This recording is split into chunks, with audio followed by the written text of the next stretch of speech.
Hello, let's have a look at the project we are going to build. So this is going to be the finished product. At the end of the project, we'll be able to print out a yearly calendar which will show each of the month of the year.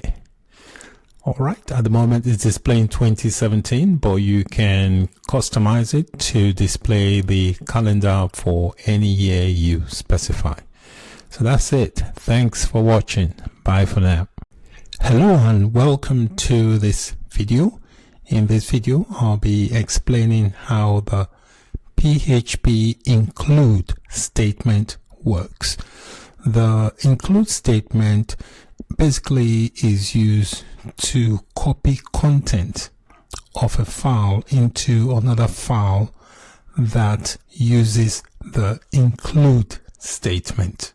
So you can use the include statement to copy all the text, the code, the markup that exists in the specified file and copy that into another file that has or uses the include statement.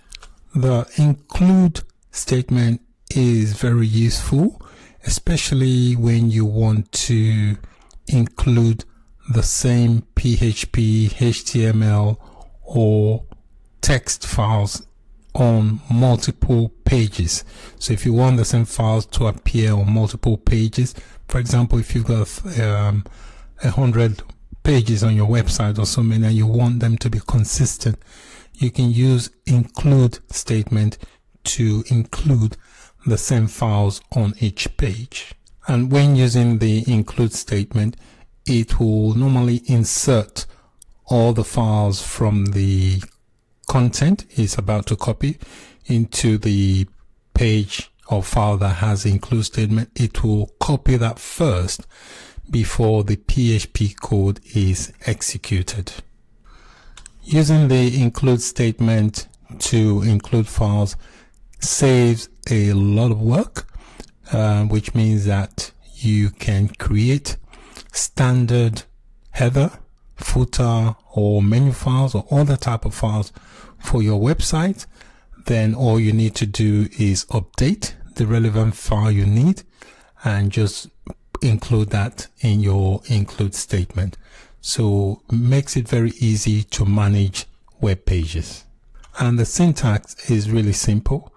All you need to do is type in the word include and then you include the file name. For example, if it's a sidebar.php, you just include the file name and you indicate within the document where you want the files from the include statement to be positioned.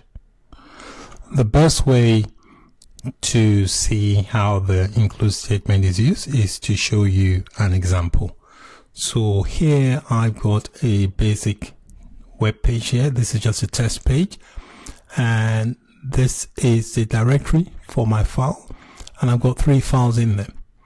I've got the index, which is basically the home page. Okay, the index.php. I've got a menu.php.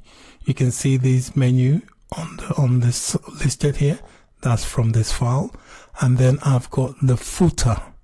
Okay, see this copyright information here? That's this bit here. Yeah, is from this footer file. So all I had to do was include the name of the file. So inside my index.php, you notice here I've got a class called div, a class called menu. It's a class called menu, and you can see here I've used the PHP code. In between the PHP code, I have included the menu.php, which is this menu here, which means within this document it will be positioned just here after the div class. You can see that it is positioned right at the top before you get the h1 tag, which is this welcome to my test page. And here I've got the footer. If you notice, I positioned the footer underneath this P paragraph tag, and you can see we have used my PHP code with the include statement and the name of the file, and you can see it includes it where I told it to include it. Now this is very important. It saves a lot of time, and it can make you create web pages fairly quickly, and you include what pages you want to appear in every page. For example, the menu item is something you may want to appear on all the pages, so you have to include it on every PHP file if you want it to show up. It also makes it easy to update. For example, I can come here and just update this file specifically.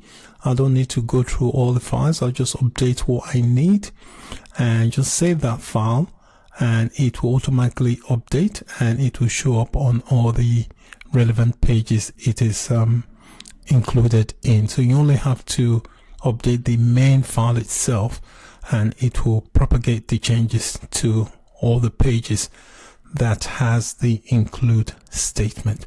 So you can see how useful the include statement is. To illustrate how this works properly, I'm going to create a mini test page, a mini website, so that we can illustrate properly how the include statement works, and so you can see how useful it is to use that to create web pages fairly quickly.